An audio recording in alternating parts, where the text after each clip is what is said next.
Stop shrinking to spaces that God never called you to. You weren't created to blend in. You were born to stand out. You've got the Spirit of the living God inside you. That means purpose. That means fire. That means you don't walk in fear. You walk in favor.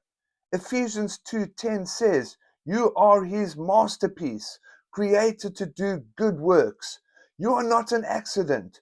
You are assignment built. God didn't call you to survive. He called you to igniting faith. This is not your season to sit still. This is your moment to move. Speak louder, pray harder, love deeper. You were made for this.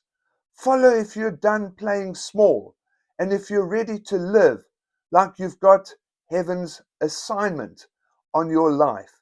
Let's go, chosen, called, and unstoppable. God bless you.